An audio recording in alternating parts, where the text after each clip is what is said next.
Padre, en el nombre de Jesucristo, en esta noche, mi Dios, nos ponemos en tus manos. Sin antes de darte las gracias, Padre, por lo que has hecho, por lo que estás haciendo y por lo que harás en nuestras vidas, mi Dios. Gracias porque a pesar de la situación que estamos viviendo, Padre, nosotros podemos apartar este tiempo para dedicar a estudiar tu palabra, mi Dios. Yo te ruego, Padre, que tú puedas, a través de tu Espíritu Santo, mi Señor, a través de tu Espíritu Santo puedas estar hablándonos, usando tu palabra, usando tu siervo, que podamos juntos ser edificados, retados y confrontados con tu palabra, mi Dios. Ayúdanos, Padre, a entender, pero más que eso, mi Dios, danos la diligencia para que podamos aplicar a nuestra vida, mi Dios. Trae consuelo, fortaleza, ánimo a través de ella a nuestras vidas, mi Dios. En el nombre de Jesucristo te lo pedimos, mi Señor. Amén. Y amén. Perfecto, hermanitos. Tenga la bondad. Aquí en la semana pasada, bueno, esto es información, tenga la bondad, ya vimos esto, los requisitos del curso, qué es lo que tiene que hacer, cómo va a hacer, las preguntas, y también vimos el autor, ¿no es cierto? Es el apóstol Pablo. Hasta el siglo pasado no había quien refute eso, solamente en el último siglo se han levantado algunos, gente que pone en tela de duda, pero la gran mayoría, ¿no es cierto?, el punto de vista tradicional es que el apóstol Pablo es el escritor. Algunos temas teológicos, históricos que aparecen en la carta, ¿cierto?, está dividida en dos grandes capítulos, eso ya vimos, dos grandes partes, perdón, del capítulo 1 al 3 y del 4 al 6, la parte del llamado, la parte teológica y la parte práctica del capítulo 4 en adelante, ¿no es cierto?, hasta el capítulo 6. Habla... el tema de la carta es el ministerio, ¿no es cierto? El ministerio que Dios llama y desafía al cuerpo de Cristo a hacer, ¿no es cierto? Otro de los temas que aparece ahí es que la iglesia es presentada como el cuerpo de Cristo. Cristo es la cabeza y el cuerpo somos la iglesia, ¿no es cierto? La iglesia del Señor, ¿no es cierto? En el libro encontramos también muchas riquezas, hay la plenitud, ¿no es cierto? En el libro explica que nosotros estamos completos, que tenemos absolutamente todo para vivir una vida cristiana, pero de excelencia. No hay razón para justificarse diciendo, está difícil, Señor, no avanzo, esto sí que está difícil. El Señor en esta carta nos declara de una manera contundente de que tenemos todo lo que necesitamos para vivir una vida de éxito, una vida cristiana, pero excelente. Y no solo la vida cristiana, sino que podamos hacer un ministerio, pero de excelencia, ¿no es cierto? Aquí se explica. Esa es la riqueza, la plenitud de la bendición que tenemos los creyentes. Y aquí detallamos, ¿no es cierto?, algunos puntos claros en los que el Señor dice, estas bendiciones les he dado, ¿no es cierto? Pero ya vamos a ver de manera detallada. Hasta aquí llegamos la semana pasada. Le decía, vista panorámica de Efesios, es un panorama así, un dibujo más o menos, ¿no es cierto? Ahora veamos algunos detalles, ¿no es cierto? Dice las experiencias de Pablo en la prisión, ¿no es cierto? ¿Se acuerda? Esta carta fue escrita desde la prisión. Estaba en la prisión y ahí escribió Efesios. Ahora le decía, ¿por qué estaba en la prisión? Por causa de predicar el evangelio, le metieron en la cárcel, acusado por los judíos y los romanos para quedar bien con ellos, entonces le metieron en la cárcel. Pero desde la cárcel, uno pensaría, busca un abogado, ore hermanito para que yo salga de la cárcel. Pero el apóstol no, dice, déjenme hacer el ministerio. Si estoy en la cárcel es porque estoy preso en el Señor y voy a ser útil para la gloria y la honra de nuestro Dios. Y desde allí nos escribe esta excelente carta que nos desafía tremendamente, ¿no es cierto? Ahora, esto de estar en la cárcel, Dios de a de veras usa para la gloria de Él. Y no fue el primero, dice ahí, desde Egipto, ¿no es cierto? Como José fue vendido por sus hermanos, allá fue acusado falsamente, metido en la cárcel. Y es impresionante, hermano, cómo Dios se honra a través de los siervos que son fieles. Aún estando en la cárcel, somos útiles para el Señor, ¿no es cierto? Somos útiles para el Señor. Dice, acá abajo, otra de las cosas que son sumamente importantes, mis hermanos, es que necesitamos entender la ciudad de Éfeso, ¿no es cierto? La ciudad de Éfeso. Necesitamos entender cómo era la ciudad de Éfeso, ¿no es cierto? Así que aquí lo que hacemos, lo que vamos a hacer es tratar de describirle, pero así a breves rasgos, para que usted tenga idea de cómo era la ciudad en donde estaba ubicada la iglesia de Éfeso, ¿no es cierto? ¿Cómo era la ciudad? Vea, dice, era la capital de la provincia romana de Asia. Asia era una enorme provincia como la de Pichincha. Aquí hay, ¿no es cierto? La provincia de Pichincha está dividida por cantones y cada cantón tiene su propia capital. Así era en la provincia romana de Asia. La capital de Asia, o sea, la capital de toda esa provincia era Éfeso. Esta ciudad era la capital, ¿no es cierto? Dice, allí se encontraba una de las 7 maravillas del mundo antiguo. Usted y yo sabemos que el mundo ha reconocido 7 maravillas. Y dice que el templo que estaba ubicada en Éfeso era una de las 7 maravillas que el mundo reconoce como algo extraordinario. Dice, allí se encontraba una de las 7 maravillas del mundo. ¿Cuál era esta? Dice, el templo de la diosa Diana, ¿no es cierto? Este es tremendo. Ahora, era un enorme templo. Aquí le pusimos una fotito ahí para que usted tenga un poquito de idea, ¿no es cierto? También esta señorita Diana, era conocida como la mitología romana, pero era la misma mujer, era conocida como Artemisa en la mitología griega. O sea, esta era famosísima. Ya vamos a ver en el texto bíblico, ¿no es cierto? Esto está en Hechos capítulo 19, versos del 23 al 41. Ya vamos a ir a abrir la Biblia, ¿no es cierto? Dice la diosa, esta diosa o esta diosa, ¿no es cierto? Era conocida como la diosa de la fertilidad.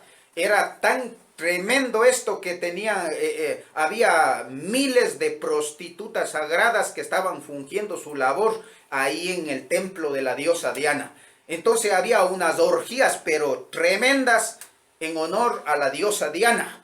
Esa era la religión, ¿no es cierto? Y junto con eso, o sea, era tremendo porque dice el edificio que fue construido en 200 años de tiempo, en 200 años. Dice la ciudad era una gran sede de la política, de la cultura, de la educación, cuna de las filosofías, de las religiones, magia negra, satanismo, teosofía, ocultismo, necromancia, que eran proclamadas por los falsos magos y era aceptada por toda la gente que estaba ahí. Ahora, vean, hermanos, es tremendo porque este es del contexto, ¿no es cierto? Un poquito el contexto de la ciudad de Éfeso. Dice, esta ciudad contaba con una biblioteca, un anfiteatro, un coliseo de 25,000 espectadores que podían caber ahí, más o menos hasta 56,000. Los autores no se ponen de acuerdo, pero era una gigantesca cosa para la época. Porque ahora nosotros tenemos coliseos, pero estadios que entran 50, 80, 100,000 personas. Pero en la época era tremendo que tenga un coliseo de unos 25, 30,000 personas. Era tremendo, o sea, y usted sabe, los Juegos Romanos, los Juegos Olímpicos, ahí estaban funcionando, ¿no es cierto? Dice, Éfeso era un centro comercial con un próspero negocio de fabricación de estatuas y con un puerto cercano muy activo. Ahora, verá, el punto es, tratando de describir qué era la ciudad de Éfeso, ¿cierto? Dice que era una ciudad grande, cuya era la capital de la provincia, era un centro político, era un centro económico, o sea, estaba en una prosperidad tremenda. Y junto con eso estaba la religión, ¿no es cierto? Estaba la religión, la cuna de muchas religiones. Esta era la ciudad donde estaba la iglesia a la cual el apóstol Pablo escribió, ¿cierto? Solo para que tenga idea. Hermanitos que aceptan entraban a la iglesia después, ¿no es cierto?, de haber ido a adorar a la diosa Diana con las prostitutas sagradas. Entonces era complicado para la iglesia. Por eso el apóstol Pablo es muy o sea, firme en los principios que se explica en la carta de Éfeso, ¿no es cierto? En la carta de Éfeso. Ahora, la pregunta es, ¿cómo comenzó la iglesia? ¿Cómo comenzó la iglesia en esta enorme ciudad, en este centro económico, centro político, una cuna de muchos pensadores y filósofos? Entonces, ¿cómo empezó todo esto? Dice, hay tres opciones, ¿no es cierto? Dice la primera opción, ¿no es cierto? La primera opción que se maneja en esto, no podemos ser dogmáticos ni decir, bueno, yo tengo la razón, porque nadie sabe cómo empezó, pero hay tres opciones. Tres opciones. Dice, la primera opción es que los ciudadanos que estuvieron en Hechos capítulo 2, versículo 9. Dice, abra su Biblia ahí en Hechos capítulo 2, versículo 9. ¿Cierto?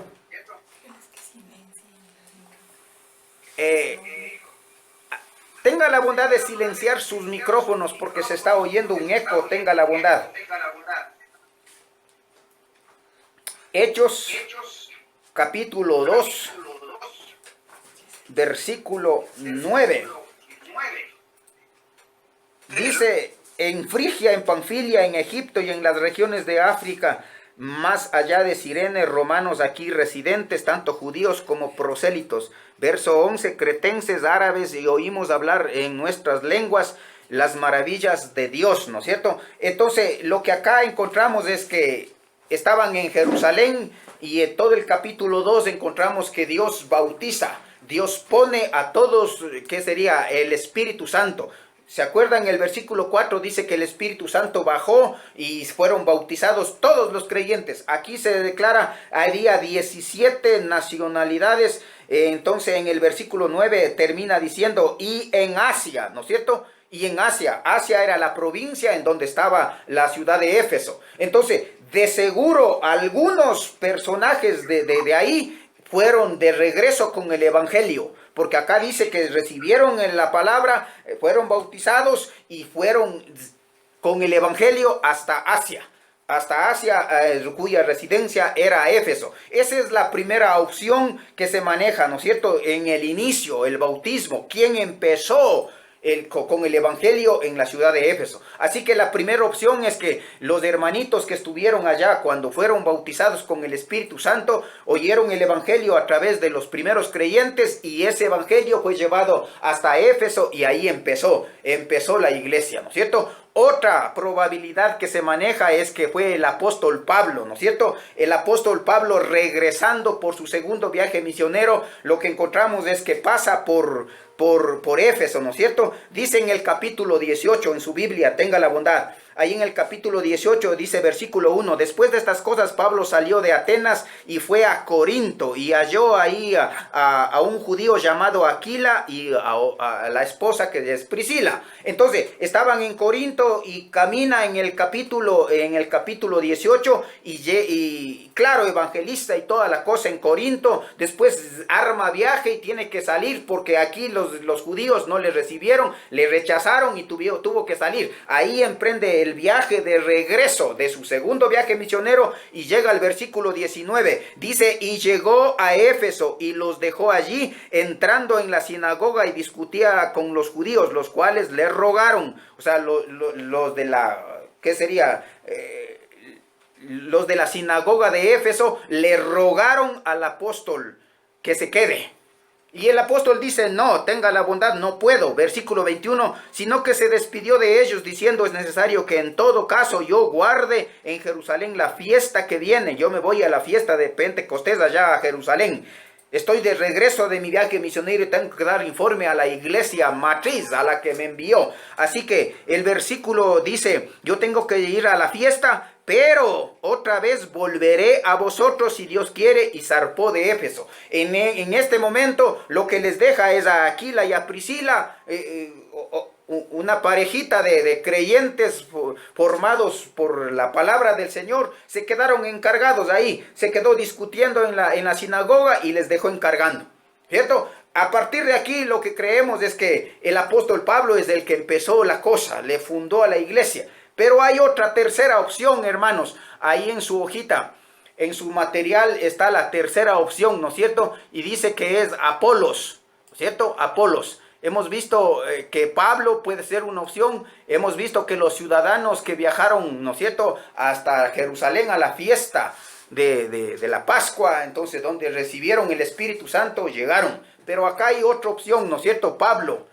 Apolos, dice, un maestro elocuente laboró con ellos por un tiempo. Capítulo 18, verso 24. Dice, llegó entonces a Éfeso un judío llamado Apolos, natural de Alejandría, varón elocuente, poderoso en las escrituras. Entonces, esta es otra opción. Así que son tres opciones y como le digo, uno no puede ser dogmático, decir, caramba, así no es. Entonces, no sé cuál, pero yo me inclino personalmente a que fue el apóstol Pablo el que empezó la iglesia allá en esa ciudad idólatra, pagana y llena de pura brujería. Estaba de a de veras dedicada al puro diablo en lo que tiene que ver con la religión, ¿no es cierto? Claro, en el ámbito académico eran, qué barbaridad, en cuna de filósofos, hermano. En lo que tiene que ver con la cultura, hermano, era extraordinario. Por eso es que ahí está el templo, ¿cierto? Una de las 7 maravillas del mundo. En lo que tiene que ver con lo económico, hermano, era una ciudad próspera, había mucha plata, ¿cierto? Pasaban las carreteras romanas justo por la ciudad, o sea, era ubicada estratégicamente, de tal manera que pasaban los comerciantes, compraban, vendían y claro, eran una poderosa sociedad, eran económicamente y era tal, ¿no es cierto?, que se dieron al abandono los habitantes de Éfeso. Era tremendo. Ahora, como le digo, para mí creo que es del apóstol Pablo. ¿Y por qué creo que es así? Porque en los siguientes pasajes que vamos a ver, el apóstol Pablo declara y nos deja impreso. Bueno, no el apóstol, sino el escritor Lucas. El hermano Lucas nos deja escrito bien claro qué es lo que hizo el apóstol Pablo en la ciudad de Éfeso.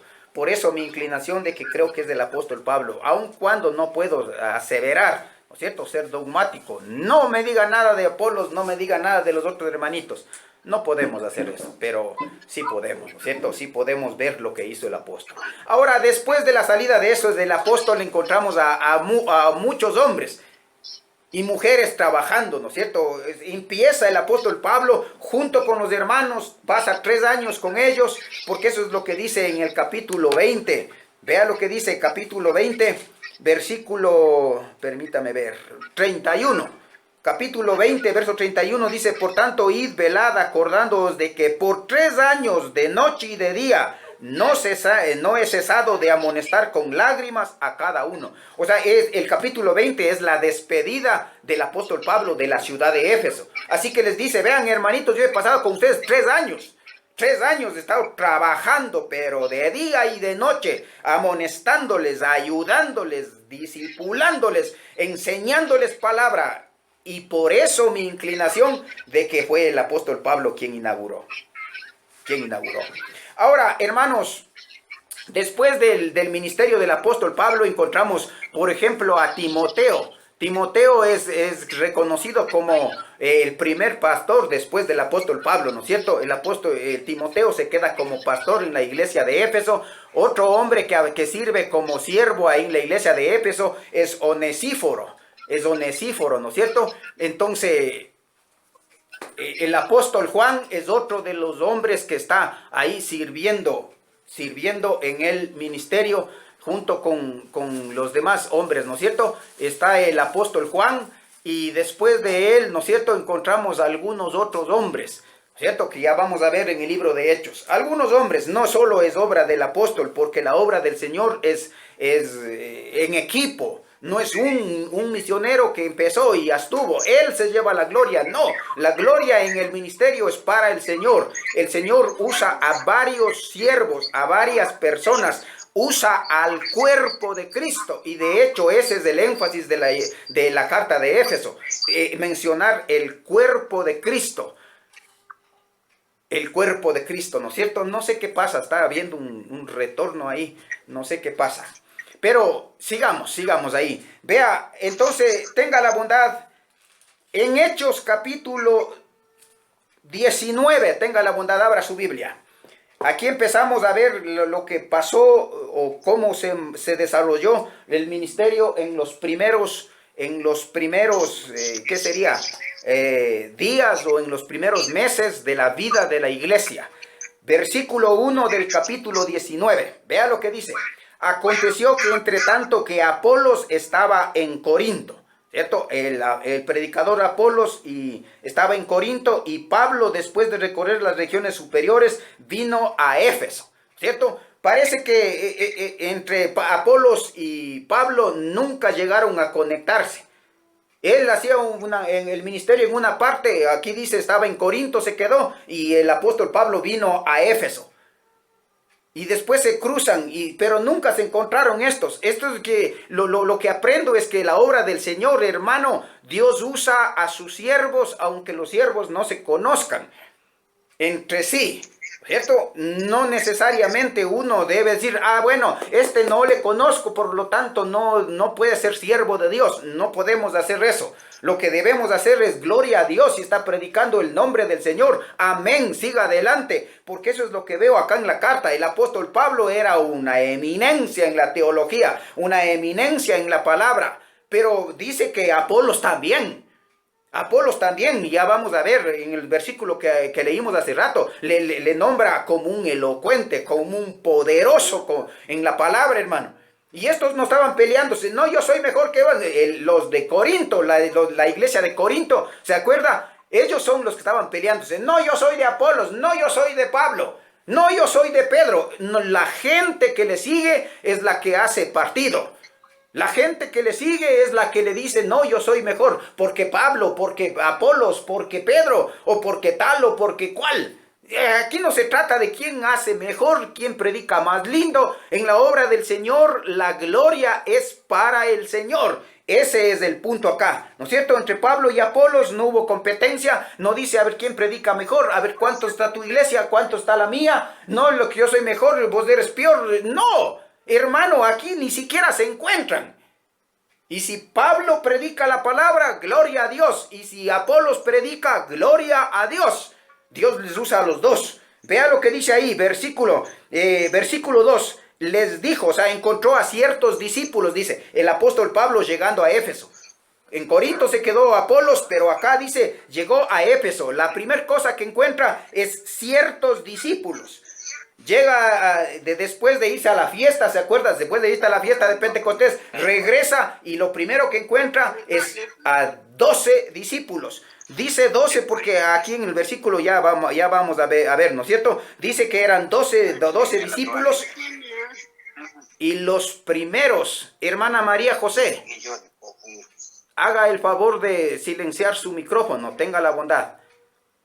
Y Bolívar también. Hermano Bolívar, tenga la bondad de cerrar su micrófono.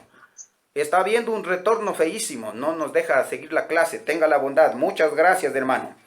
Gracias. Versículo 2, dice, Él les dijo, la primera cosa que les hace a los discípulos, vea lo que dice. Él les dijo, ¿recibisteis del Espíritu Santo cuando creísteis? ¿Por qué les hace esa pregunta, hermano? ¿Sabe por qué? Porque hay que asegurarse, hermano, que los hermanos son creyentes. Porque estos dicen eran discípulos, seguidores del Señor. Pero hay que asegurarse que sean creyentes. Porque la iglesia está llena de gente, hermano. De gente que uno ni sabe. Pero vea lo que dice el texto bíblico. Les dijo, ¿recibisteis del Espíritu Santo cuando creísteis? ¿Por qué les hace esa pregunta?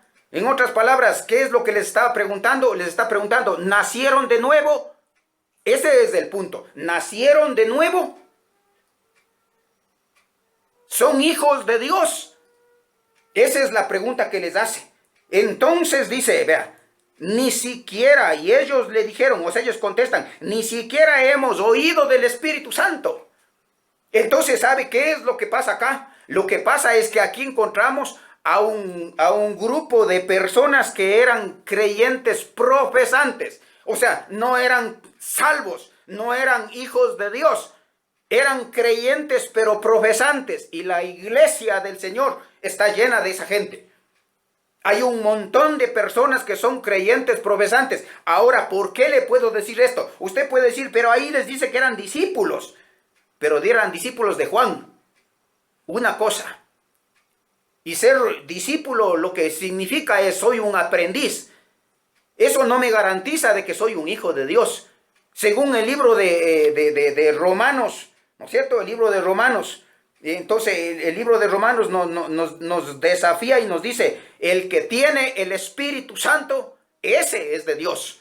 Si no tienes el Espíritu Santo, pues no eres hijo de Dios, ¿no es cierto? No eres hijo de Dios. Y eso es una afirmación tremendamente, clara, hermano. No hay a dónde, es un desafío tremendo, es un desafío, pero tremendo, tremendo, tremendo. Aquí el texto bíblico nos desafía. Vean el texto, recibieron el Espíritu Santo. ¿Por qué les hace esa pregunta? Para averiguar si es que son creyentes. Porque ¿sabe qué? ¿Se acuerda? El apóstol Pablo viene de Jerusalén y con el propósito de iniciar el ministerio. Entonces hay que asegurarse que son creyentes. ¿Por qué? Porque es de suma importancia. El apóstol va a comenzar a trabajar con la iglesia, a fundar la iglesia y fundar sobre un fundamento que no tiene firmeza, como un montón de gente que no tiene el Espíritu Santo. Cuando uno no tiene el Espíritu Santo, oiga, no es de Dios, dice la palabra. Vea lo que dice ahí. No pierda, por favor, Hechos. Vayamos al libro que sigue. Romanos capítulo 8, versículo 9. Ahí está la afirmación que le acabo de decir. Verso 9 dice, mas vosotros no vivís según la carne, sino según el Espíritu. Si es que el Espíritu de Dios mora en vosotros. Y si alguno no tiene el Espíritu de Cristo, no es de él. Pues es tremendo, hermano. Y esto es una afirmación, pero contundente. No hay a dónde. Si no tenemos el Espíritu Santo de Dios, no somos creyentes. Esa es la afirmación. Por eso les hace la pregunta, ¿recibieron el Espíritu Santo? Porque esa es clave. Así se reconoce, hermano. No es por ponerse una camiseta que diga yo soy creyente o iglesia tal o cual. No, eso no le hace creyente a uno. Uno va a comprarse una camiseta y pone el nombre de cristiano, ya estuvo, ya es creyente. No, acá le dice el apóstol Pablo, recibieron el Espíritu. ¿Sabe por qué? Porque si no hay el Espíritu, no es creyente. No es creyente. Es tremendo. Ahora, vea. Ahora el apóstol Pablo no es que estaba acá, está dándose el gran paquetazo, siendo duro, siendo crítico, menospreciándole las olas de hermanos. Más bien es al revés. ¿Se acuerda? Él llega de misionero con el propósito de levantar la iglesia del Señor. Así que no estaba dándose el paquetazo. Lo que está haciendo es asegurándose, más bien está siendo amable. ¿Sabe por qué? Porque en el versículo siguiente, en el 3, les hace otra pregunta. Vea, entonces les dijo, ¿en qué pues fuisteis bautizados? Ahora, hermano, los discípulos, acá no le está preguntando, ¿ya se bautizaron? No, más bien da por sentado que ya se bautizaron, hermano.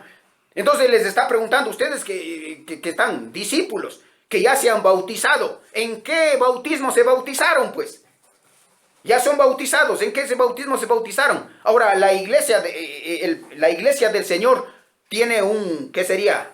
La enseñanza de la palabra, que para bautizarse uno antes debe haber creído. O sea, ese es el proceso. Tiene que creer y de ahí ser bautizado. Uno tiene que asegurar, para bautizar, asegurarse que uno es creyente. Ahí puede bautizarse. El punto es que solo asistimos muchas veces 2, 3, 4, 5 domingos a la iglesia y hay curso de bautismo. Nos metemos y nos bautizamos, hermano. En mi vida ministerial he encontrado gente que dice, ¿será que vale el bautismo anterior? Acabo de aceptar a Cristo. ¿Qué cree usted, hermano? Porque el apóstol Pablo, vea lo que les dice. El apóstol Pablo está diciendo, oye, el proceso para bautizarse es antes creer, pues, ser salvo. Porque el bautismo se hace con el propósito de ejemplificar, con el propósito de demostrar a toda la gente que mi compromiso es con el Señor. Y en la cultura ahí de la iglesia primitiva, hermano, esa era la manera de identificarse. Ahora, en nuestro contexto no es tan dramático el bautismo, porque estamos en una sociedad libre, libre de todo, hermano. O sea, libre de religión. Usted puede asistir a cualquier iglesia, cualquier denominación, cualquier doctrina. Esa es libertad de religión. Usted puede asistir a donde que quiera. En cambio, en la primera iglesia no era así, hermano. habían los judaizantes y varias religiones. Entonces, el que creía en Jesucristo, a través del bautismo, daba testimonio de que se era seguidor de Jesucristo. Pero lo tremendo acá, hermano, es que les hace la primera pregunta: ¿recibieron el Espíritu Santo? No, ni hemos escuchado. La segunda pregunta: ¿en qué bautismo se bautizaron? Y la respuesta de ellos, versículo 3, vea lo que dice la última parte. Ellos dijeron: en el bautismo de Juan. Entonces, si nos trae un poco de luz, hermano. En el bautismo de Juan el Bautista. Juan el Bautista, ¿se acuerda? Era el precursor del Señor Jesucristo. Él vino a allanar el camino, él vino a proclamar y vino a anunciar que Jesucristo viene, que el que viene detrás es más poderoso que mí. Yo les bautizo con agua, pero él les bautizará con el Espíritu Santo. ¿Se recuerda? Entonces, acá lo que están diciendo los discípulos: somos discípulos de Juan el Bautista. ¿En qué bautismo te bautizaste? En el bautismo de Juan el Bautista. ¿Y sabe quién era Juan el Bautista? Era el último de los profetas del Antiguo Testamento. Esto quiere decir que el Juan el Bautista venía predicando acorde a las profecías del Antiguo Testamento. O sea, todo lo que tenía, todo lo que conocía el apóstol, perdón, el profeta Juan el Bautista, era lo que había recibido del Antiguo Testamento. Hasta que fuera. Él murió antes de que Jesucristo empiece su ministerio. Entonces no sabía de la muerte, de la resurrección, de la ascensión, de la muerte vicaria de Jesucristo. Él no sabía. Entonces, vea, para que usted tenga idea, imagínese que aquí está la cruz de Jesucristo. En este punto está la cruz de Jesucristo, hermano. Entonces, la parte que es acá atrás, la parte que sería a mi izquierda, entonces aquí es del Antiguo Testamento. La parte a mi derecha es del Nuevo Testamento. El apóstol, que sería el profeta Juan el Bautista, proclama conforme a los profetas del Antiguo Testamento, mirando por fe la venida de Jesucristo. Ahora, esta gente dice: fuimos bautizados en el bautismo de Juan el Bautista. Juan el Bautista proclamaba las verdades de la palabra, claro, pero acorde al Antiguo Testamento, con miras de que el Mesías ha de venir. Por eso es que Juan el Bautista proclamaba: arrepentíos, porque el reino de los cielos se está acercando. Oiga, el que viene detrás de mí es más poderoso que yo. O sea, antes de que Juan el Bautista, ¿cierto?, muera, Jesucristo empezó su ministerio. Ahora, hermano, entonces es de suma importancia entender este principio. Porque en las iglesias, como le digo, están llenas de gente que de a de veras solo son profesantes. O sea, solo con la mente conocen, con la mente saben, Cristo murió, ¿cierto? Pero nada más, hermano. No han tenido un encuentro personal con Jesucristo. Esto es profesante. O sea, una persona que conoce mentalmente, pero no tiene un encuentro personal con Jesucristo. Eso es lo que veo acá en los primeros discípulos que tenía la iglesia de Éfeso. Así empieza la iglesia. Entonces el apóstol lo que hace es evangelizarles, predicarles la palabra. Porque vea lo que comienza el versículo 4. Dijo entonces Pablo: Juan bautizó con bautismo del arrepentimiento, lo que le acabo de explicar. Enseñaba que hay que arrepentirse, hay que prepararse, porque el Señor Jesucristo ya viene. Ese era el bautismo: hay que arrepentirse, cambia tu manera de vivir, cambia tu manera de pensar. Ese es el mensaje de arrepentimiento. Pero vea lo que dice el versículo 4, diciendo al pueblo que creyese en aquel que vendría. ¿No es cierto? Ese es el punto. Para Juan el Bautista, la cruz de Jesucristo era futuro todavía. Y murió estando en el futuro. ¿Sí me explico en esto? O sea, Juan el Bautista no le vio a Jesucristo muriendo, resucitando, yéndose a los cielos. Nada de eso. Para Juan el Bautista, Jesucristo vendría, igual que los profetas del Antiguo Testamento. Ellos profetizaron, ellos exhortaron al pueblo de Israel con el propósito de que se arrepientan, de que cambien su manera de vivir, de que con fe nos proyectemos al futuro con el propósito de recibirle al Mesías. Así que eso es lo que encontramos acá. El apóstol, vea lo que dice el versículo 4. Juan bautizó con el bautismo de arrepentimiento, diciendo al pueblo que creyese en aquel que vendría después de él, esto es, en Jesús el Cristo, ¿cierto? Versículo 5, cuando oyeron esto, fueron bautizados en el nombre del Señor Jesucristo. Ahora, ¿esto qué quiere decir? Hermano, ¿creyeron en el bautismo de Juan el Bautista? Perfecto. Entonces Pablo viene y les dice, ¿saben qué? Tienen que creer en Jesucristo, tienen que ser bautizados en Cristo. ¿Qué quiere decir esto? O sea, ustedes aprendieron hasta antes de que Jesucristo empiece su ministerio. Pero después de que Juan el Bautista murió, perfecto. Lo que tiene que pasar es que Jesucristo hizo el ministerio, fue arrestado, fue muerto, fue sepultado, al tercer día resucitó. Ahora está en los cielos y está abogando por nosotros. ¿Se acuerda el Evangelio en Primera de Corintios?